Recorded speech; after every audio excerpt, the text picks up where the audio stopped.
क्या तुमने कभी सोचा है एक ऐसी कौम जो पहाड़ों को तराश कर महल बनाती थी, जो कहती थी हमसे ज्यादा ताकतवर कौन? मगर जब आसमान का हुक्म आया तो उनके महल मिट्टी के नीचे दबा दिए गए।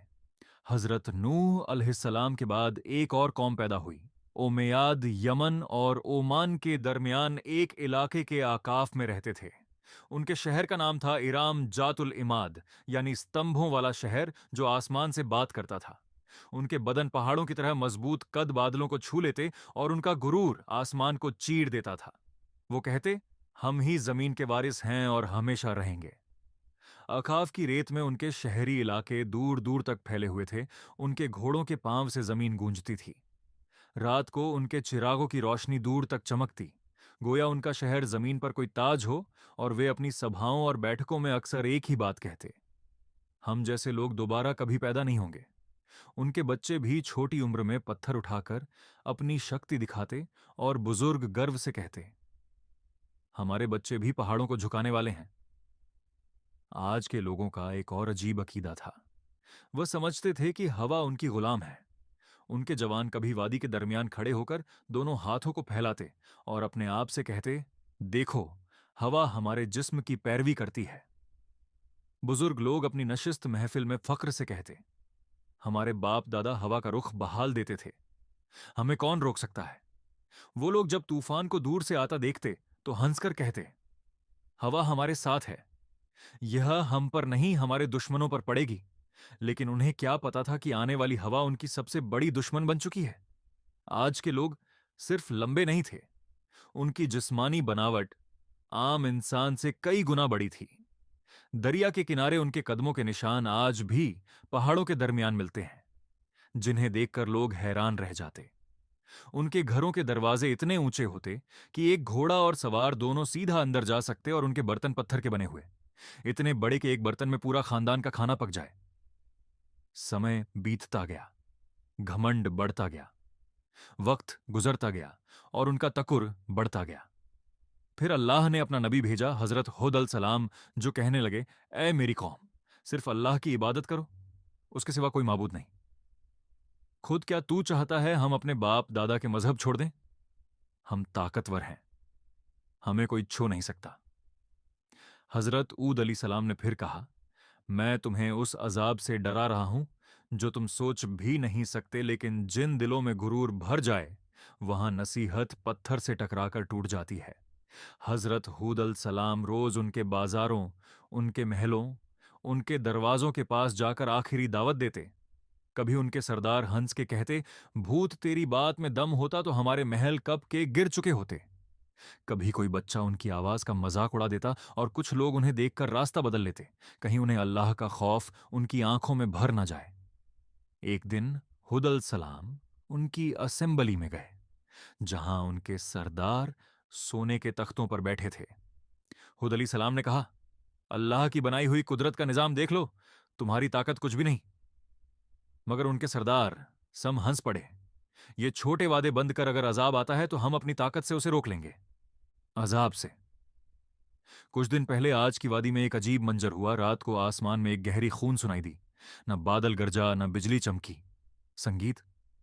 मगर वादी में ऐसे लगा जैसे कोई दूर से पुकार रहा हो।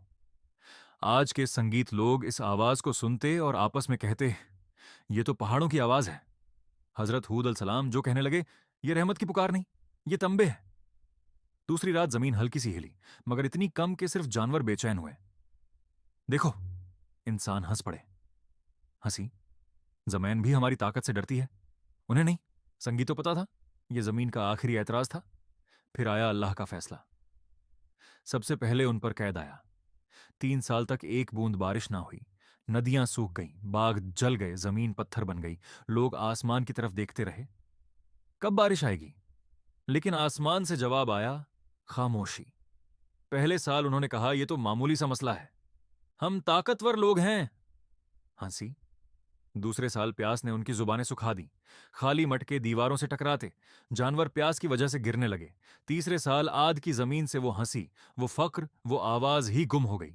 संगीत, जो कभी आसमान को टकराने का दावा करती थी, और जब लोग खुद अल सलाम के पास आए तो वो उन्हें देखकर रोए नहीं, बस इतना कहा, अब अजाब का वक्त करीब है। फिर एक दिन 3 बादल नजर आए। एक लाल, एक सफेद और एक स्याह। आसमान से फरिश्ता पुकारा, ए कौमे आद, इनमें से एक बादल चुनो। सरबराहों ने हंसकर कहा, काला बादल, उसमें पानी है, रहमत है। मगर उन्हें क्या पता उस बादल में रहमत नहीं, कहर छुपा था। आसमान स्याह हो गया, हवा ठंडी हुई, लोग नाचने लगने, चिल्लाने लगने। देखो, बारिश आ गई। लेकिन वो पानी नहीं था, अजाब का तूफान था। पहला झोंका आया, धूल और पत्थर उड़ गए। आंधी के हर झोंके में उन्हें लगता कि हवाएं उनका नाम मिटा रही हैं। दूसरा झोंका आया, पेड़ गिर गए, जानवर उड़ गए, उनकी सारी मूर्तियां, उनका सारा फख्र, उनके बाग, उनका शहर, सब हवा में बिखर रहा था। रात को लोग अपने बच्चों को बाहों में दबा लेते, मगर आंधी उनकी चीखों से ज्यादा तेज चलती। तीसरा झोंका, इंसान हवा में छीन गए। उनके महल्लात जो कभी सुतूनों पर आसमान से बात करते थे, अब रेत के नीचे गल गए। 7 रात और 8 दिन तक वो तूफान चलता रहा। आसमान गरजता रहा, जमीन कांपती रही, उनके महल, उनकी शान सब मिट्टी में मिल गई। अल्लाह ने कहा, और रात को तबाह किया गया सख्त गरजदार आंधी से, जो 7 रात और 8 दिन तक उन पर मुसलसल चली। और जब हवा रुकी तो सिर्फ सन्नाटा था रह गया, सिर्फ रेत का समंदर और गिरे हुए तने जैसे खजूर के खोखले तने। लेकिन उन चंद लोगों को जो हजरत हूद अल सलाम के साथ ईमान लाए, अल्लाह ने बचा लिया। उन्हें पहाड़ों के एक गाड़ में पनाह दी गई, और हजरत हूद अल सलाम ने कहा, ऐ मेरे रब, तू सबसे ज्यादा रहम करने वाला है, हमें उन रास्तों पर कायम रख जो तेरी तरफ ले जाते हैं। खुद अल सलाम जब वादी के ऊपर खड़े हुए तबाह शहर को देख रहे थे, तो उनकी आंखों में आंसू भर आए। यह वो लोग संगीतहीन थे जो कभी कहते थे, हमसे ज्यादा ताकतवर कौन, और अब उनकी जिंदा निशानी भी हवा में बिखर चुकी थी। हुद अल सलाम ने कहा, तकब्बुर का अंजाम हमेशा तबाही है, और अल्लाह की नाफरमानी हलाकत। आज भी अहकाफ्त की रेत के नीचे उनका शहर ईराम दबा हुआ है, एक गवाही के तौर पर जो कहती है, ताकत और शान से नहीं, सिर्फ अल्लाह की इताअत इज्जत मिलती है।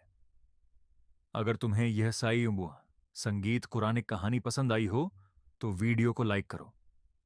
कमेंट्स में लिखो तुम अगले एपिसोड में किस कौम की कहानी देखना चाहते हो, और चैनल को सब्सक्राइब करना मत भूलना। यह सिर्फ एक कहानी नहीं, एक हकीकत है जो हमेशा याद दिलाती है कि जब इंसान गुरूर करने लगता है और जुल्म और नाइंसाफी कायम करता है, तो अल्लाह उसे मिटा देता है।